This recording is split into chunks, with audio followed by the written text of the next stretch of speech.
ఇక పత్తి అమ్మినా ఏమమ్మినా ఇల్లు ఒక్కటి అమ్ముకునే అదొక్కటి అమ్ముకుంటే దేశాలు పడుతుంది ఇక మేము. ఏమైంది ఇల్లు అంటావు? మరి ఇంట్లో ఎవరు ఉందండి? ఏం చేస్తాను ఇల్లు ఈ పిల్లలు ఏంటంటే నువ్వు ఉండమనేమో అనుకున్నా, నాకు తెలియదు.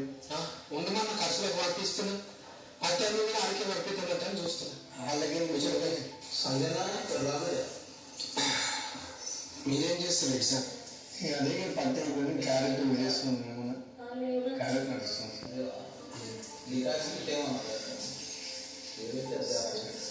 ఎటా ఎక్కువ వస్తుందని నేను అట్లా అనుకున్నాను. ఎక్కి రాలే, ఆటో ఎక్కి వచ్చినవి.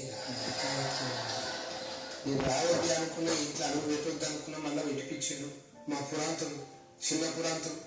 ఆయన వచ్చి ఈయన చేయలేడు. మరి ఇక ఆయన ఏం లేక్కను, ఏం పత్రము ఏమన్నా అంటే ఉన్నట్టు అంటే అక్కడ మన్నట్టు అవుతుందా కొంతమందికి. మరి నేను నీకు నీ ఇంటికి ఇష్టం కూడా తోలించినా నేను అన్నాను బాగా అట్లా ఇష్టం తోలినామన్నాను.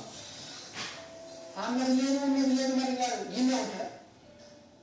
పని ఏమంత లేదు మామ, పని కష్టం పని ఏం లేదు, 4 రోజులు ఉండిపోతాం అంటే రెడ్డి సాపు పని ఏమంతా లేకపోతే ఇల్లేమంతా ఆడిన తాను పద్ధతి కాదని మొన్ననే చెప్పిన. ఏమి చెప్పినా టైం చేసిండే వాడు చేస్తాను చేస్తాను, మళ్ళీ సెటిల్ చెప్తావు. ఈడ కూడా ఎవరు లేదుగా.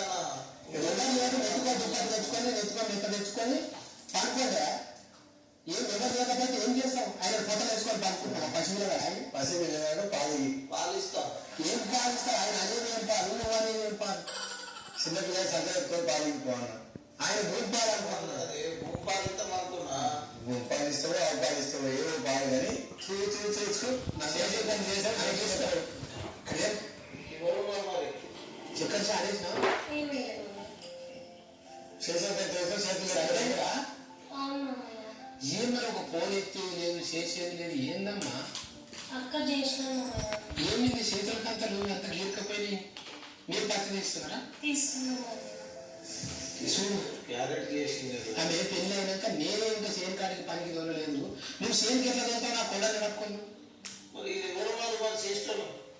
మరి అలాగే కదా పత్తి ఇప్పుడు తీసిండు, అమ్ముకున్నారు, పైసలు ఆమె తీసుకున్నది. నేనేం చేసుకుంటాను? నువ్వు ఉన్న పైసలు ఏమో మందికి పెట్టు, నువ్వేమో చేను కాడ పత్తి తీసిన పైసలు ఆమె తీసుకుంటావు. ఎన్ని గంటలు నాలుగు చెప్తావా? ఆయన ఎన్ని దాంట్లో ఉన్నాయి నీకు? నేను ఖరాబ్ అయితే బిడ్డ పత్తి తీసుకొని 4 వల్లాలు అయితే అమ్ముకొని పోతావు కదా. మా కోడలి పిల్ల ఇంటికి రావాల్సిన పిల్లలు నువ్వు అట్లా ఖరాబ్ చేస్తే